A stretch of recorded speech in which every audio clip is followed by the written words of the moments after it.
car wisdom, I'm going to share another little piece of really how the neuroidentity evolution framework is shaping my life right now. And this is why I was meeting a new client yesterday before we start working together, and I was explaining, yes, we're going to be doing, the lead generation strategy and the sales process mapping and everything, but what you're going to be doing at the bottom of everything, underlying everything, is the work of how to use your mind, how to use your body, how to become aware of your own stopping signals as you become more visible. So one of the things that is a foundation of this is that the how is none of your business. This is kind of the conflict between rational you and imaginative you. So whatever you desire, because when you work together, we start always with your vision. And myself, when I started to do vision, like future casting, I had a hard time. Oh, I spilled coffee. I had a hard time to envision 12 months from now. And it was all about money. I need to generate that money. I need to have that many clients. I was completely bypassing how am I going to feel in 12 months from now. And what else is possible?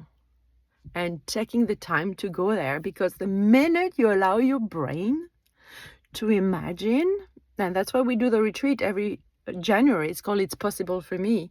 We envision what else is possible for you. And the minute you do that, it's literally changing the chemistry in your body.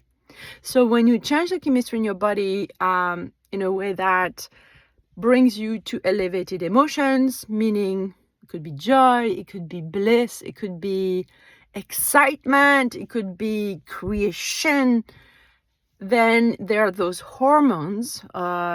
It could be adrenaline, dopamine, serotonin, the happiness hormone. And so when you start having those chemistry in you, then it starts to propagate in your brain, and then it brings like joyful thoughts or blissful thoughts or creative thoughts, and then you imagine, and then you bring your body in the emotion of your future, but those emotions are present there in the now. So literally what it does is that it teaches your body to be you before you are in the future of your dream. So what we want to do here, what the stopper at first when you don't know how to use your brain that way, is that you want to know how the heck I'm going to get there. So you're like stopping, like this is another type of chemistry, right? The stress hormone. So this is, the nervous system gets constricted. And then when your nervous system gets constricted, it shuts down parts of your brain. And you're in flight, freeze, froze, fawn things. You know how they say that. So this is why we bypass the rational, we bypass the subconscious mind through imagination. And once you imagine what else is possible for you, then you imprint your nervous system, you change your chemistry in your body, then you start feeling the feelings of your future in the present. And then once you experience them, then every day you practice them. And it's not from just thinking about it. It's literally feeling it. That's why we do, morning magic every day, so that we rehearse the emotion of our future in the present every day. And then when you're in a state of elevated emotions from your vision, things happen, and people call that synchronicities. It's just because you're available to see them and grab them. They've always been there. That's why your job is to take care of your hygiene, emotional hygiene. Feel all the feels. Go back to my video from yesterday. I think I posted it today, but it wasn't my stories yesterday. Feeling your feelings is key, because if you don't feel them, then you're congesting them. We need to feel them, circulate them, release them. Whether it's anger and joy, you got to feel them. How many of you, when you have a big win, you are keeping your joy of it all tight, because you can't be too happy in front of everybody. You can't tell your friends, hey, I made 50,000 K in my business today. That's too much, right? So the constriction is as much from, lower frequency emotions as well as the high one. You have to feel it. They have equal value. Anger and joy have equal value. They have to be felt.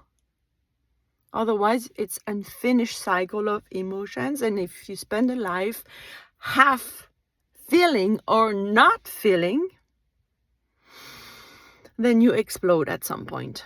It's an overflow of congested energy. Okay. So my invitation to you, the takeaway for you is that whatever is going on in your business right now or in your life, I would love for you, maybe take a walk or do something that helps you disconnect from the, right? Take a walk and imagine what else is possible for this situation. And your mind's going to want to intervene, but how are we going to do that? So try to play with not worrying about the how, and imagine, and see the scene without the problem, the perceived problem. And start feeling how it feels to be in that scene. That's it. Know how the universe or whatever is around us take care of the how. The only job we have to do is to be ready to receive it.